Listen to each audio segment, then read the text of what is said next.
Hi, this is the RITE Report program, and I am your host, Chris Angle. I'm the author of 4 books on philosophy, and they can be viewed at the philosophicalangle.com. Along with me is my colleague and co-host, Rick Samuelson. Rick graduated from Yale and has MBAs from Tufts and Wharton, and Rick is an independent venture capitalist out in the West Coast. Approximately once a month, we put out a report on the state of the stock market and the economy. This report uses as its basis the RITE report, which can be seen at stock-market-direction.net. And it is a natural outcome of the book with the title The Philosophical Equations of Economics. It states that the essence of all decisions come from the risk, the information and knowledge, the time and effort necessary to make a decision. And of course, if that's for a service, and if it were to be for a material product, then we'd have to add in material into the equation. And since the major components of this are information, knowledge, and risk, the RITE report supposes that if we gather the general information coming to investors, which they use to decide to make an investment, we should have a good tool for prognosticating the direction of the stock market. And with that in mind, the RITE report was created. And let's go over the current edition to see where it might lead us in predicting the stock market over the next month or so.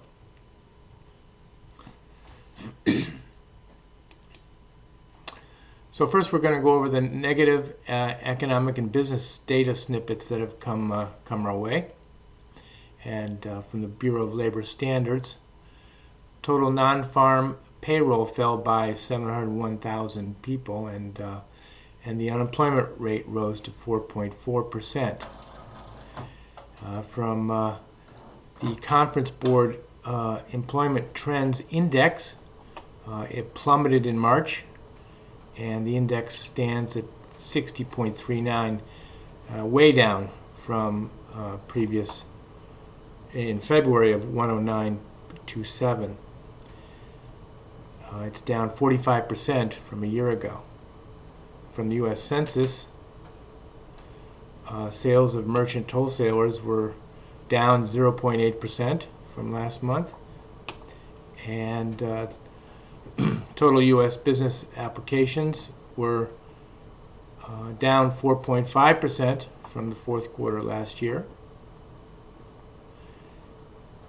From the Conference Board, they noted that employers began cutting back on hiring in March and April. And the data shows also a surprisingly large drop in hiring in several health, education, office, and clerical occupations. However, in the current crisis, they state hiring for some occupations is expanding, including those in health and food deliveries. From the U.S. Census Bureau, U.S. total business end-of-the-month inventories were down 0.4%, and U.S. business total sales were down 0.5% from last month. U.S. food and retail services for March was a decrease of 8.7%. I think we already covered this. Privately owned housing starts is 22% below the revised February estimate. Sales of single-family houses in March was 15% below the revised February estimate.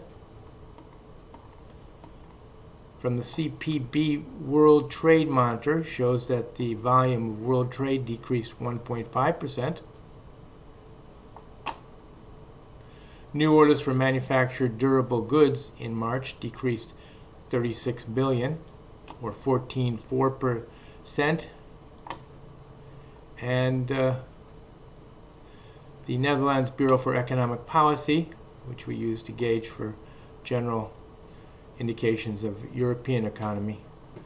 The last scenario decreased by 2.7%, and it projects a decrease of 2.7% in 2021.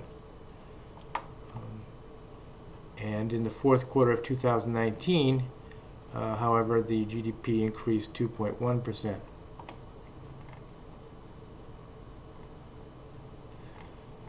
Real gross domestic product decreased 4.8% in the first quarter.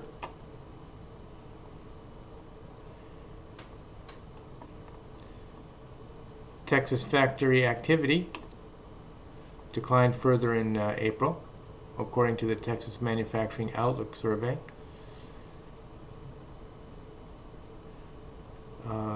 The production index, a key measure of state manufacturing conditions, pushed further negative from negative 35.3% to negative 55.3%, suggesting a contraction in output has steepened since last month. And personal income decreased 2% in March, and that's from the Bureau of Economic Analysis. Wages and salaries decreased 3.1% in March. New orders for manufactured goods in March decreased 51 billion, or 10.3%. Productivity decreased 2.5% in the non-farm business sector in the first quarter of 2020. Unit labor costs increased 4.8%, and in manufacturing, productivity decreased 3.3%, and unit labor costs increased 3.6%. In March, sales of merchant wholesalers were down 5.2%, and total non-farm payroll fell by 20.5 million, and the unemployment rate rose to 14.7%. Employment fell sharply in all major industry sectors, with heavy job losses in leisure and hospitality. Okay, so we're going to so that total of negative business and economic snippets were 20, far outweighing the positive, as we'll see here shortly. The positive economic snippets that, well, scientists are mobilizing at record speed to try to develop a vaccine and effective treatments against the COVID-19. Real average hourly earnings increased 0.8%, and average hourly earnings increased 0.4%, and the CPIU decreased 0.4%. Real average weekly earnings increased 0.2% over the month. In both 2019 and 2018, multi-factor productivity grew at a 0.9% annual rate. And the home ownership rate in the first quarter of 2020 was 1.1% higher than the rate in the first quarter of 2019.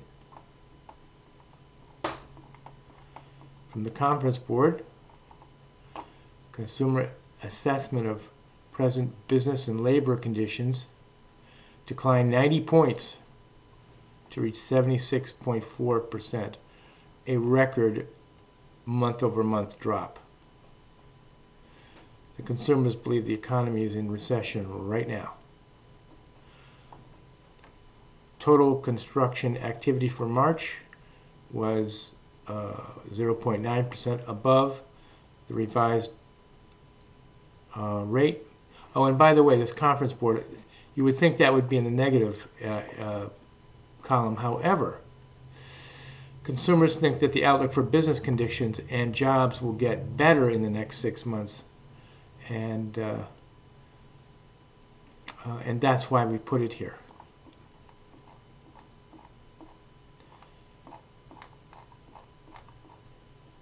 So the percentage of negative was 77 and the percentage for positive was 23%.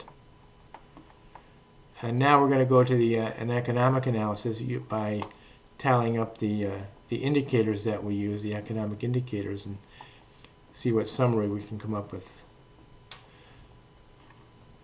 High yield bonds were positive. They increased from 73 to 79. The iShares Select Dividend was up from 69 to 79. The ISM Purchasing Manager Index showed that the economy is contracting, and the IHS Market Purchasing Managers Index also indicates the market is contracting. Construction is expanding, and unemployment is down. Unemployment rate increased 14 to 14.7%. That's a negative. Civilian force participation rate decreased, and the employment population ratio decreased also, and the Conference Board's Employment Trends Index also decreased, a total negative. From the productivity from the Bureau of Labor Standards shows that we had a negative 2.5, output decreased 6.2%, and in manufacturing, productivity decreased 3.3 and output decreased 7.9%, a total negative, all negative numbers. U.S. Census, U.S. manufacturing corporations after-tax profits totaled 152 billion, which is up. This after that's from the fourth quarter, so that's the new first quarter of 2020 isn't in yet. Retail sales for March was a decrease of 8.7%, and see total sales for January through March period were up 1.1% from the same period a year ago, and from January 2020 to February the change was revised down to 0.5%, down to 0.4%. So overall, that's a negative. The combined value of distributive trade sales and manufacturing shipments was down 0.5% from January, but was up 1.4% from February 2019. But we're still going to put that in the negative because this is a little bit more recent. The Industrial Production Index from the Federal Reserve St. Louis Fed showed another downtick, so we're going to put that's negative. And the velocity of money from the Fed also was a downtick. New construction is at 6.8% below the revised February rate, also negative. So the Conference Board leading economic indicators have decreased, and their coincident economic indicators have decreased. And new residential sales is down 15.4% from the February rate, and 9.45% below the March a year ago estimate. Advanced report on durable goods. New orders for manufactured durable goods decreased 14.4%. And the National Association of Realtors existing home sales down 8.5%. Real GDP, negative 4.8%. Personal consumption expenditures, negative 2%. Personal income, negative 2%. Consumer confidence index from the Conference Board decreased. Restaurant performance broke the 100% ratio, so it's now decreased. It's at 95%. I'm surprised it actually isn't even worse than that. Corporate profits decreased to 4.7 billion. Whoops. Profits from current production increased 53 billion in the fourth quarter.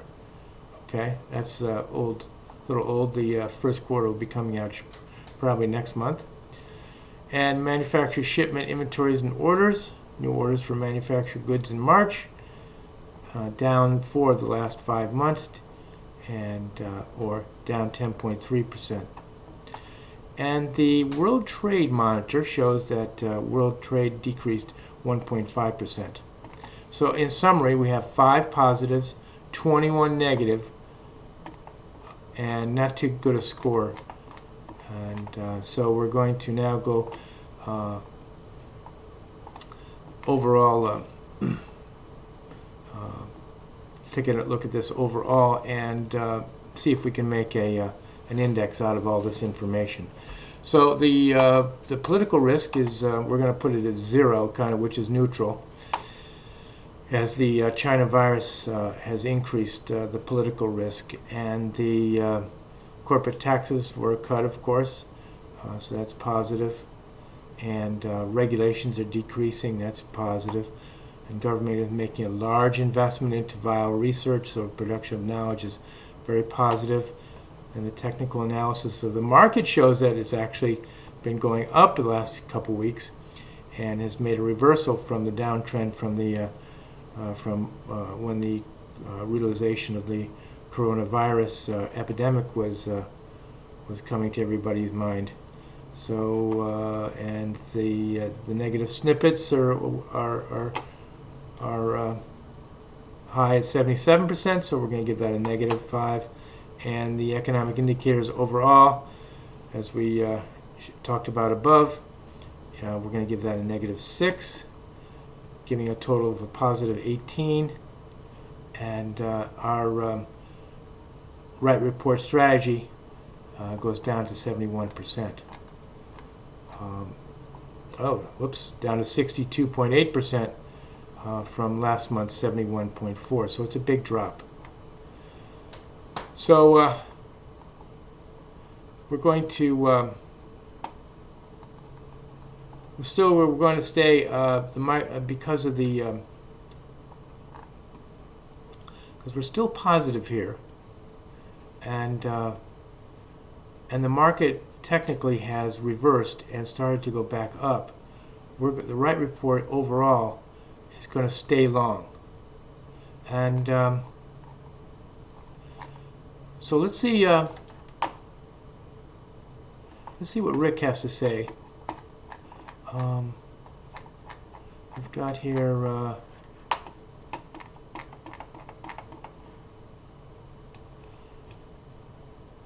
let's go up and see the summary here. So even though the economic situation continues to degenerate due to the coronavirus,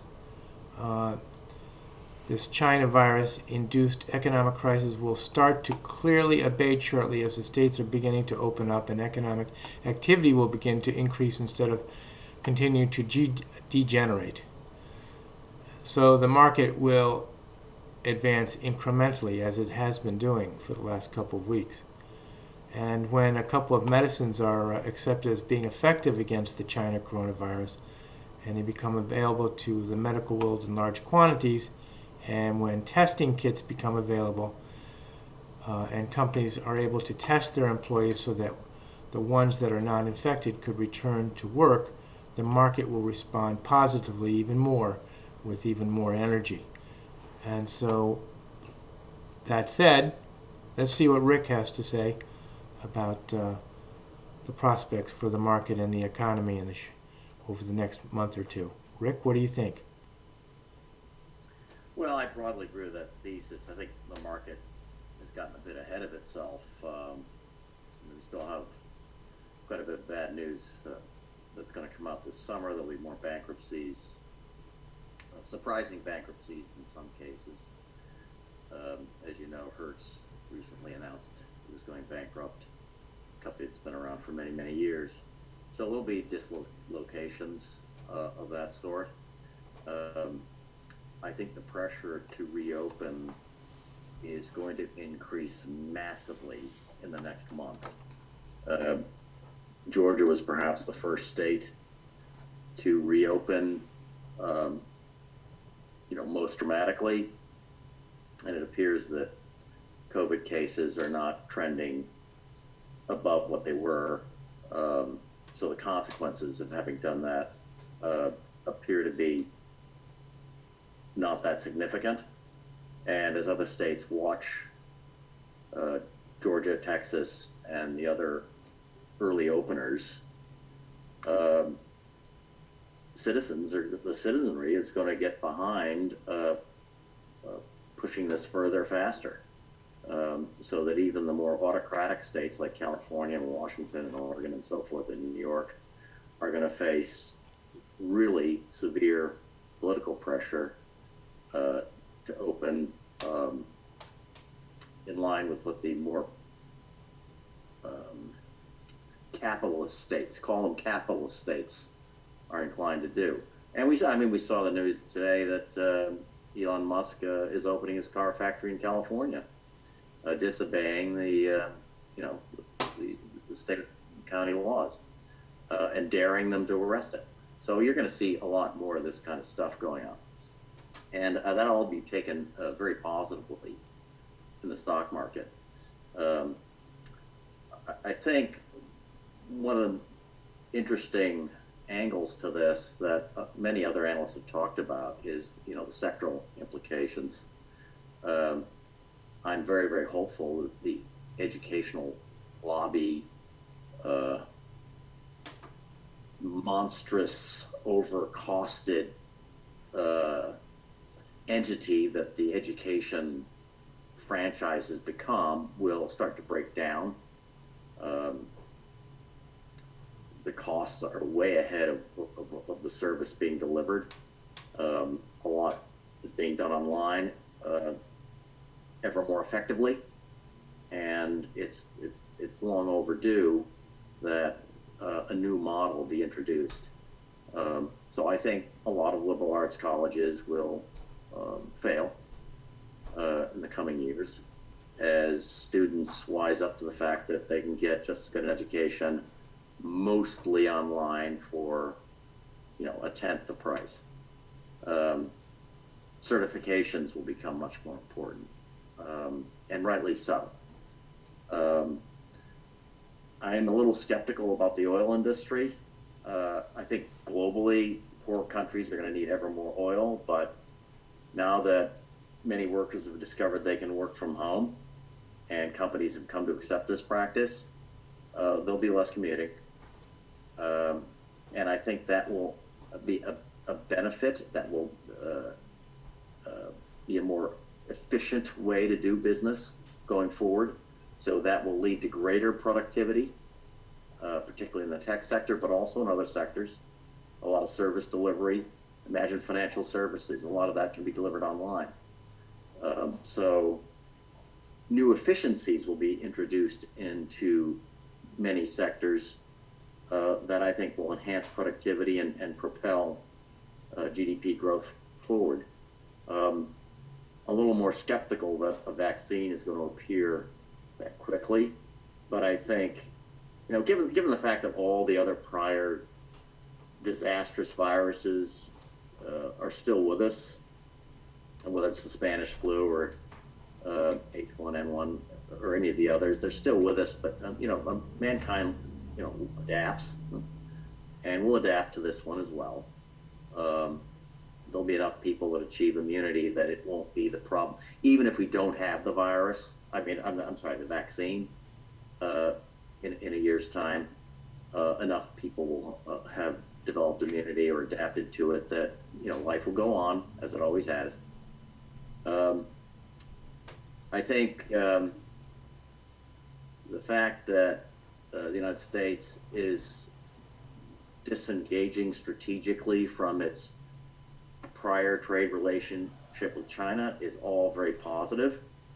Um, I think their intellectual property practices that have been tolerated by the WTO and the U.S. government for years and years, and the Europeans, and they're just appalling. And that needed to change. It was long overdue. Um, and I think some of the more extreme measures, like throwing out all the Chinese students, that might be a little overdone, but I think that's probably a wise policy as well. I think a lot of intellectual property is being stolen, frankly, from U.S. campuses. And so these adjustments were in many cases overdue, and I think they're going to accrue to the benefit of the U.S. Citizenry. It's unfortunate that the unemployment figures by midsummer are going to look really, really awful. And even if half of these people are hired back relatively quickly between now and the end of the year, there will be people out of work for quite some time, and that's going to be a drag on consumption. There's no doubt about that. And so I don't see the economy. I know the stock market is going to roll forward, but I don't see the economy achieving that V-shaped recovery that was talked about only a couple of weeks ago. I think a consensus is moving toward more of a U-shaped recovery that's going to take quite a bit longer to re-employ all the people that have been fired, and will have to find, in many cases, new jobs. What do you think? So, what do you think for the investor watching today? Would you advise him to enter the market or wait for a while? Well, it sold off a little bit yesterday. I got in, a few weeks ago. I'm holding. I think it's going to be choppy over the summer. There'll be bad news, particularly the employment figures will be bad, and the bankruptcies will scare a few people. So the market's going to be choppy over the summer. I think it's most certainly fully valued right now, and those who got in even 2 or 3 weeks ago have done nicely. And with many companies, we're still sorting out the earnings picture, and on a stock-specific basis, there's certain companies that are usually overvalued on a 1-year, 2-year earnings potential view. Others may be undervalued.